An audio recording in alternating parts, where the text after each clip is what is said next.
네, 안녕하세요. 미래셋대우의 애널리스트 권영배입니다.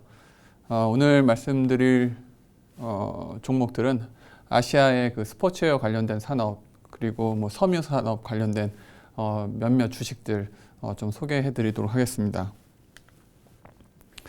일단 뭐 좀 들어가기 전에 본론으로 들어가기 전에 최근에 뭐 지금도 그렇지만 많은 이슈가 되고 있는 코로나 그로 인한 영향에 대해서 조금 먼저 말씀을 드리고 시작하는 게 맞을 것 같습니다. 왜냐하면 오늘 말씀드릴 대표적인 그 두 종목들 이제 인도네시아에서 사업을 하고 있고 인도네시아 주식시장에서 거래가 되고 있는 종목인데 일단 뭐 인도네시아 뭐 대표적인 신흥국이죠. 그러다 보니까 지금 뭐 코로나 그 지금 상황이 계속 좀 안 좋아지고 있습니다.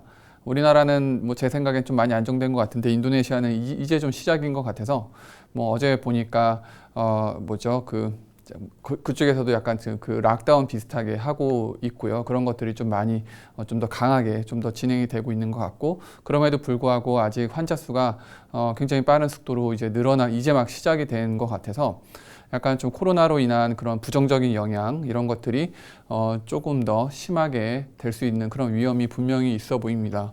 그래서 뭐 인도네시아뿐만 아니라 뭐 베트남도 그랬고요. 뭐 어느 정도 그래도 좀 베트남은 좀 안정적이긴 한 것 같아요, 상대적으로. 그렇지만 인도네시아 같은 경우는 그 화폐 가치 많이 좀 이렇게 내려갈 수 있는 그런 위험에 있는 것 같습니다. 그래서 뭐 저희 그 현지에 있는 이코노미스트가 어제 좀 짧게 코멘트를 했는데 그쪽 중앙은행이 이제 금리를 좀 동결하긴 했어요. 그렇지만 그쪽에서는 약간 경기 하강 위험을 굉장히 높게 보고 있어서 GDP 성장률 같은 경우도 최악의 경우는 이제 마이너스까지 갈 수 있다. 뭐 그렇게 예상을 하고 있어서 US 달러 대비 인도네시아 루피화 가치가 좀 많이 절하될 수 있는 그런 위기에 있다라고 좀 그런 코멘트가 있었습니다. 그러다 보니까 당연히 이쪽 주식들은 좀 부정적인 영향을 받을 수밖에 없는 것 같고요. 특히 인도네시아에 있는 기업 중에서도 미국 달러화 그 표시된 그런 부채가 많은 기업들은 좀 재무적인 그런 안정성이 많이 훼손이 되면서 좀 불안정해질 수가 있는 것 같습니다. 뭐 지난 뭐 한 2주인가 3주 정도 전에 그 증시가 많이 흔들릴 때도 이런 회사들이 좀 주도적으로 많이 주가가 출렁거렸었던 그런 경험이 있는데 약간 좀 최악의 시기가 이미 지났다라고 말씀드리기는 조금 이르지 않나 그렇게 보고 있어서 좀 단기적으로는 주가의 변동성이 특히 하방 위험이 조금 더 커질 수 있는 그런 거는 좀 감안하셔야 될 것 같고요.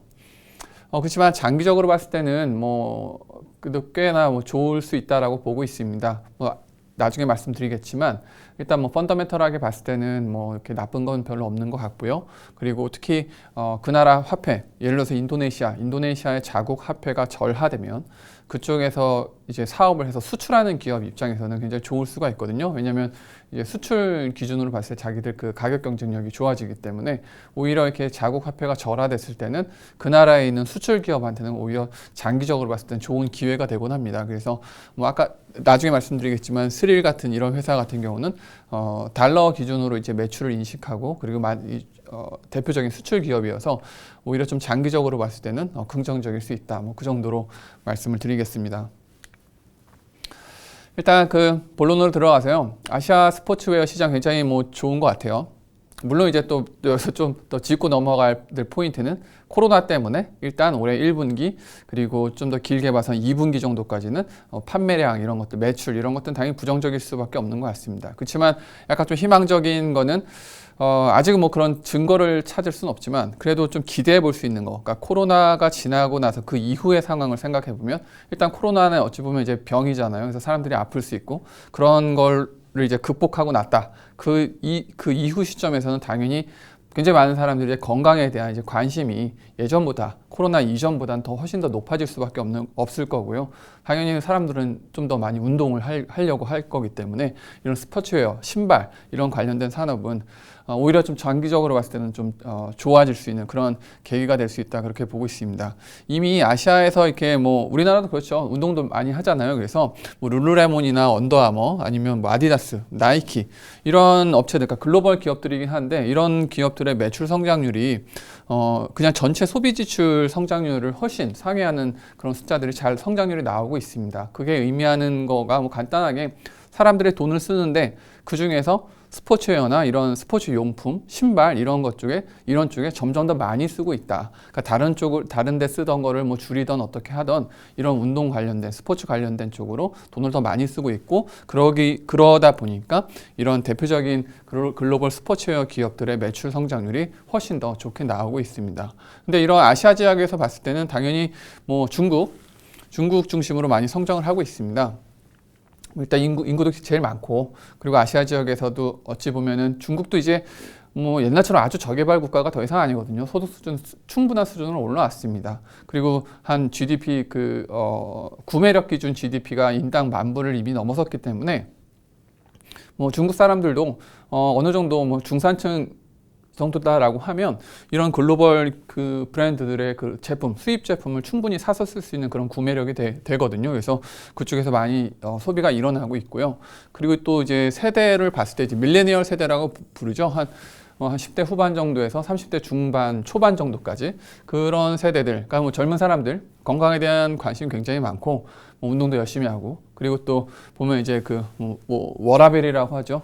일과 삶의 그런 균형을 추구하면서 퇴근하고도 퇴근 좀 일찍 해서 칼퇴근해서 열심히 일하고, 아니면 뭐 아침에도 운동하고 출근하고 그런 사람들이 많기 때문에 당연히 이런 세대의 사람들, 특히 중국에 있는 밀레니얼 세대가 이런 스포츠웨어 시장을 주도하고 있다, 그렇게 보시면 될 것 같습니다.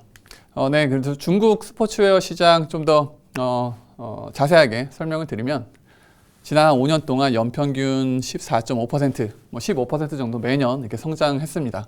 일반 그 소매 판매 증가율이 10% 조금 넘는 거랑 비교해 보면 당연히 그거를 이제 뛰어넘는 그런 성장이 중국 스포츠웨어 시장에서 나왔고요. 뭐 이런 것들은 뭐 앞서 말씀드린 대로 이쪽에 인구 구조, 그리고 젊은 사람들이 운동을 많이 하고 소득도 충분히 늘어났고, 그러다 보니까 스포츠웨어 쪽에서 굉장히 좋아지고 있습니다.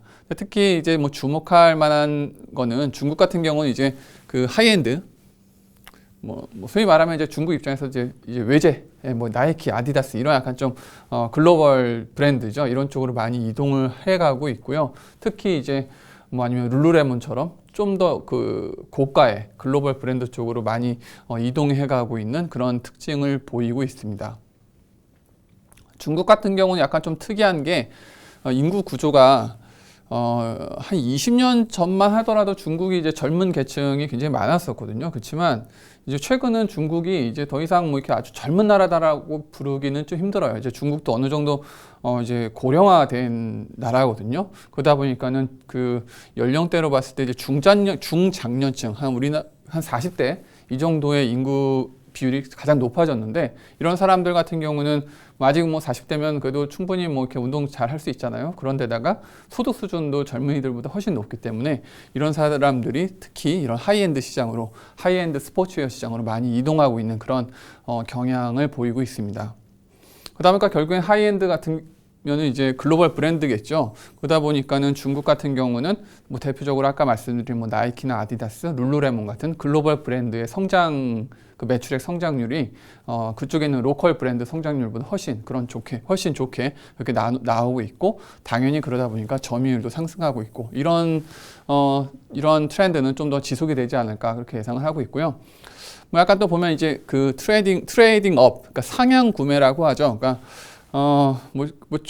아주 좋은 뜻 같지는 않지만 그래도 그런 거죠. 그러니까 소득이 충분하지 않지만 그래도 내가 쓸 땐 쓴다. 예를 들면 뭐 젊은 친구들이 좀 뭐 이렇게 적금 부어가지고 명품 가방 사는, 약간 비슷하게 밀레니얼 세대, 그러니까 젊은 사람들이어서 소득이 그렇게 충분하지는 않지만 그래도 이런 세대들의 좀 특징 중에 하나가 다른 데 아끼더라도 내가 좋아하는 곳에는 좀 이렇게 많이 쓰기 때문에 스포츠웨어 용품을 쓴다라고 했을 때는 어느 정도 상향 구매 이런 현상이 나타나고 있어서, 이것도 결국에는 글로벌 브랜드들한테 긍정적인 그런 결과를 가져오고 있습니다.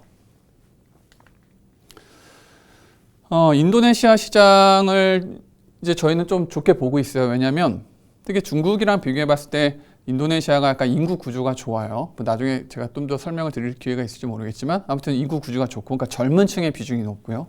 그리고 뭐 여러 가지 뭔가 그 이벤트들이 좀 대기를 하고 있어서 그런데다가 이제 소득 수준이 이제 한 인당 GDP 기준으로 3,000에서 한 4,000불 요 정도 이제 지나고 있거든요.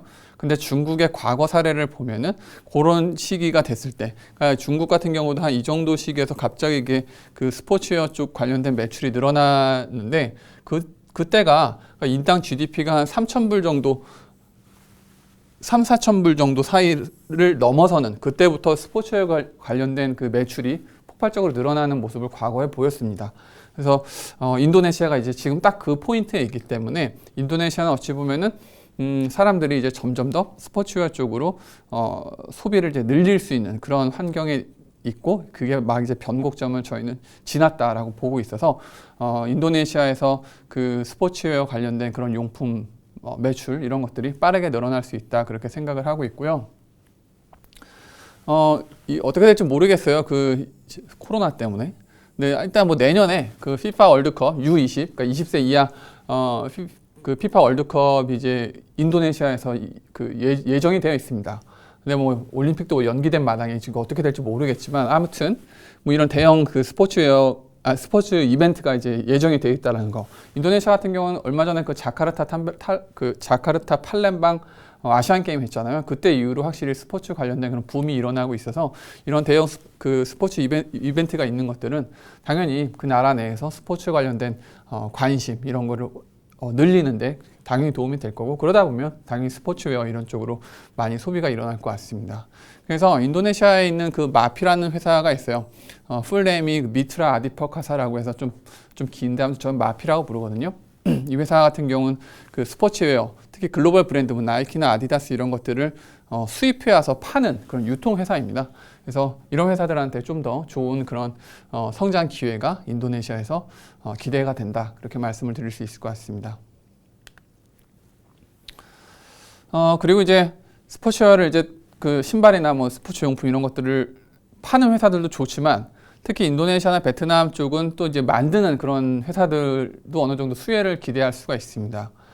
뭐 잘 아시겠지만 그 글로벌하게 봤을 때 그 이제 동남아 지역이 어찌 보면 그런 약간 저임금, 그러니까 그 노동비가 낮은 그런 나라들이다 보니까 그런 저가의 노동력을 활용한 그런 산업들이 많이 발달해 있거든요. 그래서 대표적으로 섬유나 의류 이런 쪽이죠. 그래서 이런 쪽이 뭐 우리나라가 됐건 아니면 뭐 유럽이 됐건 그런 쪽에서 디자인을 해서 동남아에 있는 그런 공장들한테 주문을 주고 그쪽에서 생산을 해서 이제 수출하는 그런 구조로 되어 있는데 보면은 중국의 비중이 그러니까 OEM이나 ODM처럼 생산만 하는 그런 비중이 많이 중국 같은 경우는 이제 점점 이제 내려가고 있고요.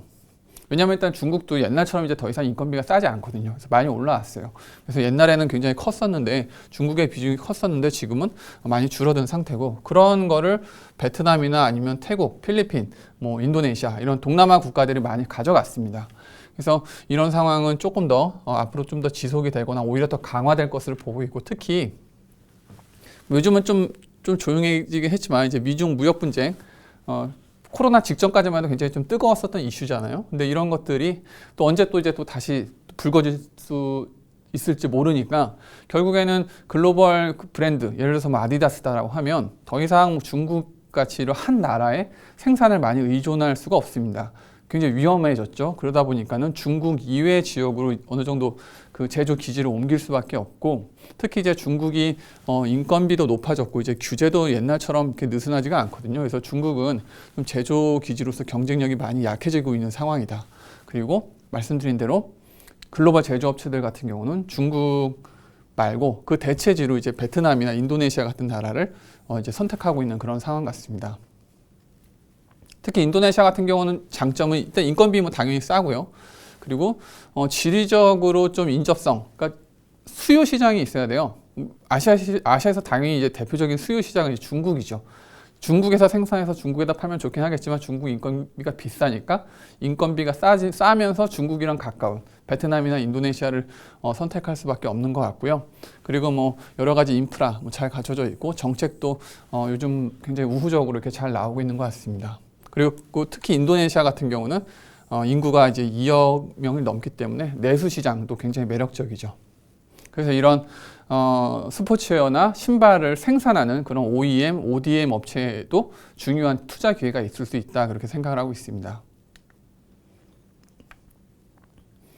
인도네시아만 좀 더 설명을 드리면 인도네시아가 옛날에 2005년부터 2013년 정도까지 굉장히 섬유 관련돼서 수출 점유율을 끌어올리면서 제조 기지로서 굉장히 이제 부각이 됐어요.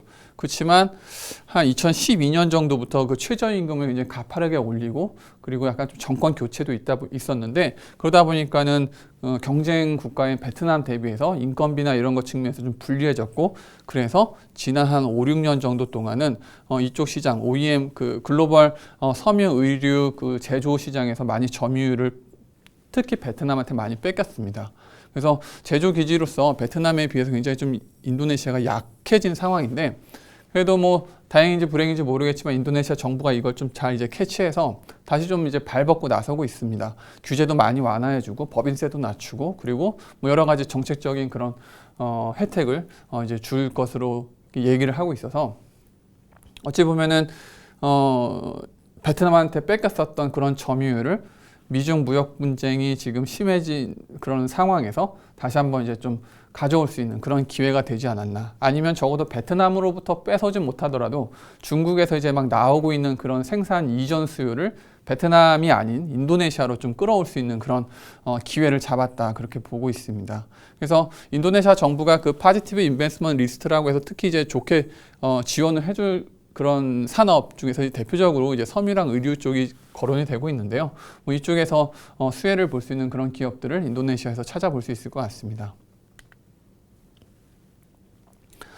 아까 잠깐 말씀드렸는데 그 마피라는 회사예요. 미트라 아디퍼카사. 인도네시아 최대의 그 전문 유통 기업이고요. 뭐 여러 가지 그 글로벌 브랜드 여기 보시면 뭐 웬만한 뭐 크록스도 있고요. 뭐 나이키도 있고 뭐 아디다스도 있고 또 웬만한 브랜드 뭐 다 갖다가 이제 팔고 있습니다. 그래서 뭐 요즘 좀 온라인 쇼핑이 대세긴 하지만 그래도 아직은 인도네시아는 그래도 우리나라만큼 좀 아니기 때문에 오프라인 쇼핑이 여전히 큰 비중을 차지하고 있거든요. 그래서 이런 브랜드들 그런 그 매장 그런 것들을 쇼핑몰이나 아니면 백화점 이런 데서 많이 운영을 하고 있고 뭐 실제로 뭐 자체적으로 온라인 몰도 운영을 하고 있기 때문에 뭐 그렇게 온라인 쪽에서 이렇게 많이 이렇게 경쟁이 되거나 그런 상황은 아닌 것 같고요. 일단 이 회사가 그래도 굉장히 완전 독점적으로 하고 있는 브랜드도 있지만 만약에 예를 들어서 이렇게 독점이 아니다. 예를 들어서 아디다스 같은 경우도 이 회사 말고도 다른 그런 회사가 이제 수입해서 팔고 있긴 하거든요. 그렇지만 이 마피라는 회사가 파는 물량이 워낙 많기 때문에 독점적인 지위는 아니지만 그래도 굉장히 과점적인 지위를 갖고 있습니다. 그래서 오히려 이런 회사들로부터 뭔가 좀 더 좋은 그런 조건으로 물건을 가져가서 인도네시아 안에서 팔 수 있는 그런 환경이 갖춰져 있어서요. 아무튼 뭐 여러 가지 굉장히 많은 글로벌 브랜드를 수입해서 인도네시아에서 팔고 있는데 당연히 이런 스포츠웨어 쪽에서 많이 이제 성장이 나오다 보니까 좋은 그런 매출 성장 등을 기대할 수 있을 것 같습니다.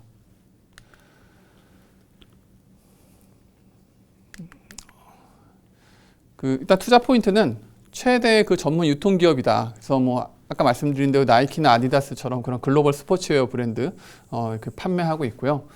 또 그 스포츠랑 관계가 없긴 하지만 스타벅스 같은 경우도 이 회사가 인도네시아에서 이제 독점적으로 그 매장을 운영을 하고 있습니다. 그래서 정확히 숫자는 기억이 안 나는데 아무튼 250개 정도 되는 그런 매장을 이제 열어놨고요. 그리고 아마 올해도 한 50개 정도 추가로 이제 확장할 예정인 것으로 알고 있습니다.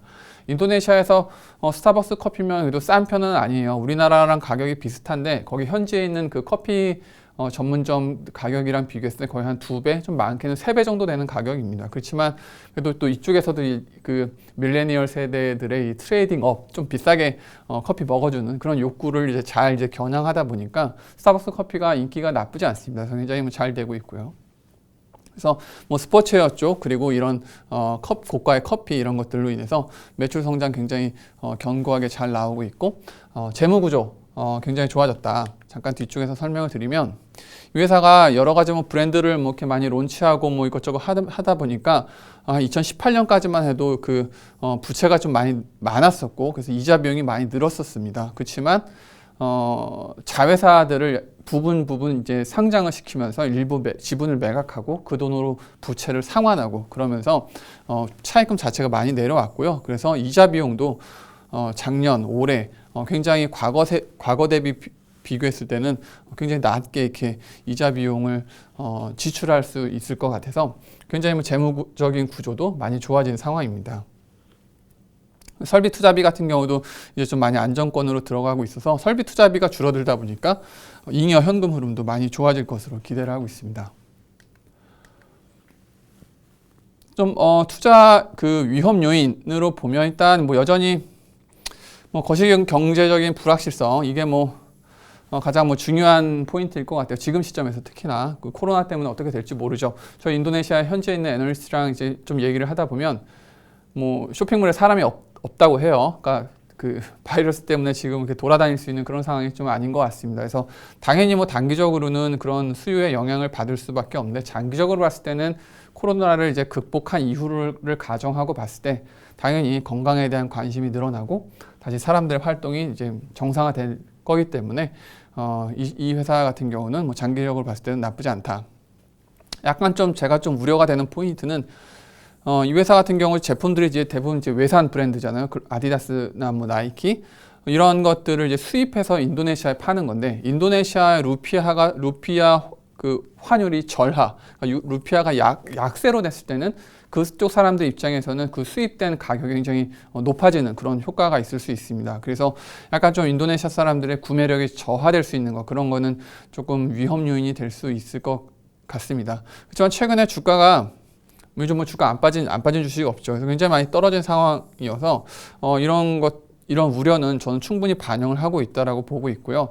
만약에 이 회사가 재무 구조가 불안했다라고 하면은 제가 좀 추천드리기 좀 꺼려졌을 텐데 재무 구조가 많이 좋아진 상황이기 때문에 그런 위험은 많이 낮아졌고 지금 주가 수준에서 한번 매수해 볼 만한 그런 대표적인 인도네시아의 소비 관련된 주식이다라고 말씀을 드릴 수 있을 것 같습니다.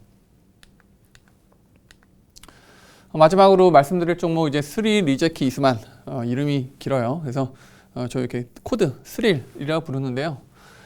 이 회사는 좀 작아요. 그래서 요 앞에 말씀드린 마피랑 비교해 봤을 때는 시가총액도 좀 작고 거래량 자체가 좀 적어서 아마 뭐 개인 투자자분들이 좀 접근하기에는 진짜 조금만 사도 이 시세가 바뀔 수 있기 때문에 조금 이렇게 적절하다고 말씀드리기는 어려운 것 같습니다. 그치만 해도 어느 정도 뭐 정보 차원에서 말씀을 드리면 굉장히 지금 사업 환경이 유리해지고 있다. 왜냐하면 말씀드린 대로 중국에서 생산하던 것들이 베트남이 됐건 인도네시아 됐건 그 중국 밖으로 나가고 있는데 아무튼 인도네시아에서 있는 가장 그런 큰 OEM 업체이기 때문에 이런 글로벌 트렌드 중국을 빠져나와서 아시아의 다른 지역으로, 그러니까 중국 이외의 지역으로 생산 기지가 분산되는 그런 트렌드에 가장 수혜를 보고 있는 그런 회사다라고 말씀을 드릴 수 있을 것 같고요.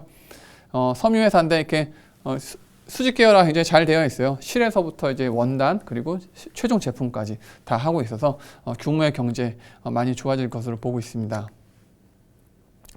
보면은 이렇게 실도 만들고요. 이 실 같은 경우도 뭐 우리나라 화성 엔터프라이즈나 뭐 이런 회사들에도 납품하기도 하고, 그리고 이제 실제로 이제 천까지 만들어서 의류를 만드는데 옷을 만드는데 뭐 예를 들면 뭐 H&M이나 뭐 이런 회사들, 월마트 그 보면 이렇게 우리나라도 그렇지만 마트들이 그 자기네 자체 브랜드를 갖고 있잖아요. 그런 쪽으로도 실제 그 옷 같은 거 만들어서 이렇게 납품을 하고 있습니다. 여기에는 안 돼 있지만 그 인도네시아나 아니면 유럽 나토 쪽에 그 군복도 또 만들어서 납품하고 있어서 그쪽 쪽에 이제 볼륨도 그러니까 이게 그렇게 마진이 아주 훌륭하진 않지만 볼륨이 워낙 크기 때문에 이 회사 입장에서는 굉장히 안정적인 그런 캐시카우 역할도 하고 있고요. 그래서 인도네시아 1위의 섬유 및 의류 기업이다. 그래서 중국을 빠져나오는 그런 주문 수요로 인해서 이 회사가 좀 수혜를 볼 수 있다. 그렇게 기대를 하고 있습니다. 리스크 요인 좀 잠깐 말씀드리면 뭐 코로나로 인한 그런 거시경제적인 불확실성, 내수 수요도 당연히 영향을 받을 수밖에 없고요. 특히 뭐 내수뿐만 아니라 지금 중국 중심으로 이렇게 수요가 중국뿐만이 아니죠. 글로벌하게 수요가 좀 안 좋을 수밖에 없기 때문에 그런 주문이 좀 줄어들 수 있는 그런 위험이 분명히 있는 것 같고요. 특히 이제 루피아 환율의 변동, 장기적으로 봤을 때는 이 회사는 수출 회사이기 때문에 루피아가 절하되면 유리한데 단기적으로 봤을 때는 이 회사가 구매하는 원재료, 뭐 이렇게 면화나 아니면 폴리에스터 이런 것들은 달러로 이제 대금을 치러야 되거든요. 그러다 보니까 단기적으로 봤을 때는 루피아 환율이 절하됐다. 그렇게 됐을 때는 좀 원재료 구매를 위해서 이제 갖고 있는 그 미 달러 표시의 부채가 약간 좀 재무제표상 안 좋은 영향을 줄 수 있다라고 보고 있습니다. 하지만 뭐 그런 변동성을 견뎌낼 수 있는 그런 재무 구조는 갖추고 있다라고 보고 있어서요. 장기적으로 봤을 때는 말씀드린 대로 루피아가 절하되면서 인건비가 절감되는 효과, 당연히 마진이 올라가는 효과 그렇게 작용할 것으로 보고 있습니다. 아까 마피랑 마찬가지로 최근에 주가 많이 빠졌죠. 엄청나게 많이 빠져가지고 PE 기준으로 올해 이익 대비 뭐 한 5배? 근데 물론 이제 이 이익 전망치가 굉장히 많이 낮아질 위험이 분명히 있습니다. 그렇지만 올해 상반기에 그런 좀 안 좋을 수 있는 그런 실적이 저희 말하면 뭐 이렇게 일회성이다. 그렇게 본다라고 하면 지금의 밸류에이션은 굉장히 싼 수준이기 때문에 한번 주가 측면에서 이제 좀 매력적인 그런 상황이다라고 보이고 뭐 말씀드린 대로 아무튼 인도네시아에서 가장 그런 수혜를 볼 수 있는 OEM 기업이기 때문에 투자 매력도가 크다라고 보고 있습니다. 이상 뭐 제가 그 두 종목 일단 소개를 시켜드렸는데요. 뭐 다시 한번 정리를 드리면 뭐 개인 투자자분들 입장에서는 이런 뭐 마피 같은 좀 더 안정적인 그런 소비재 주식이 좀 더 안정적일 수 있다라고 보고 있고, 그렇지만 좀 더 보수적인 투자자분이시라고 하면 인도네시아 주식은 아직은 여전히 그 나라 자체의 고유의 리스크로 인해서 투자 매력이 좀 떨어질 수 있습니다. 그렇지만 지금까지 설명드린 대로 아시아 지역의 스포츠웨어 이런 쪽에서 관련돼서 투자를 하고 싶으시다라고 하면 오히려 그 ETF 같은 걸 좀 활용해 보시는 걸 좀 더 추천을 드리고요. 저희 그 글로벌 X ETF 중에서 티커가 BFIT이거든요. BFIT US라고 해서 이 ETF가 좀 더 그 스포츠웨어나 아니면 그런 건강 관련된 주식들을 이제 골고루 담고 있어요. 그래서 좀 더 분산되고 안정적인 투자를 원하시는 분한테는 BFIT US 이 ETF를 추천을 드리겠습니다. 감사합니다.